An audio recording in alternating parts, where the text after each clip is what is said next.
NHL regular season recap night 175. Only 3 games today. The first one, the Blues taking on the Blackhawks, a game that means not all that much for either team. The Blues, of course, eliminated from the playoffs at this point, and the Blackhawks have been eliminated from the playoffs for a few weeks now, and it was not a good start for the Hawks, most importantly for Peter Mrazek. He gives up 3 goals on the first 3 shots he faces to make it 3-0 Blues in the first 4.5 minutes of the game, and then Joel Hofer comes in, Arvid Soderblom comes in, gives up a goal on one of his first 2 or 3 shots. It's 4-0 Blues in the first 7 minutes of the game. Philip Kurashev would score in the second to make it 4-1. Thomas scores halfway through the third to make it 5-1, and then Landon Slaggert scores 7 minutes later to make it 5-2, and that is where the final score ends up. Not a pretty game from the Hawks. Joel Hofer, 18 of 29, 100 save percentage, not a bad game from him. Arvid Soderblom in relief gives up 2 on 22, I believe, 2 on 23, something like that. So not a horrible game for him, but the game was long over before he even really got into the net.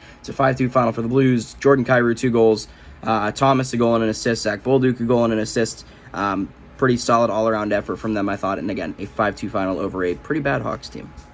The Oilers hosting the Golden Knights, a rematch of last year's second round in a game that always seems to find a way to have a little bit of spice to it. And Vegas keeps Connor McDavid off the score sheet, which would make you think that they found a way to win the game, but not so fast. The Oilers win 5-1.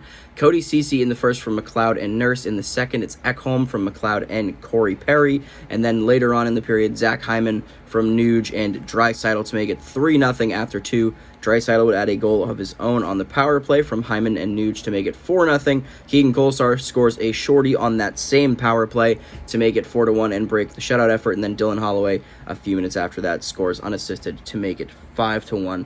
Stu Skinner wasn't all that busy, only faces 18 shots, stops 17 of them. Meanwhile, Aiden Hill, 25 shots, only stops 20 of them. Not a great night for him in his return, but it's the first game back in a couple weeks here, so expected to have a bit of rust, and again, against a pretty high-powered offense in the Oilers with or without Connor McDavid. So tough night for the goalie in Vegas. Great night for the rest of the team in Edmonton. It's a 5-1 final here for the Oilers over the Golden Knights. Third and final game on the night, the Canucks hosting the Arizona Coyotes in a surprisingly tight game in this one. No goals coming in the first.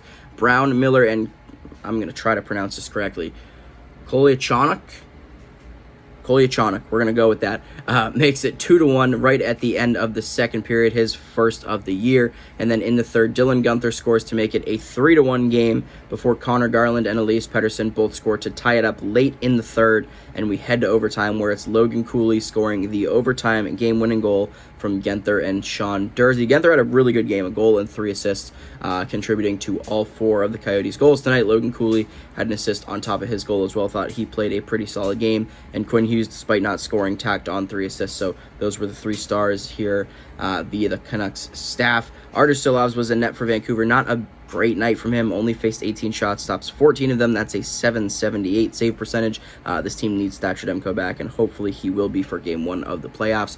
Connor Ingram, meanwhile, 23 of 26 and .885. It was not a marvelous night for him statistically, but does just enough to get the job done. And again, a 4-3 overtime win here for the Yotes over Vancouver. And that was the only 3 games for NHL regular season recap night 175. A lot more tonight, some of them with some much larger playoff implications than the games we saw tonight. So we will talk to you guys in a bit. See you soon.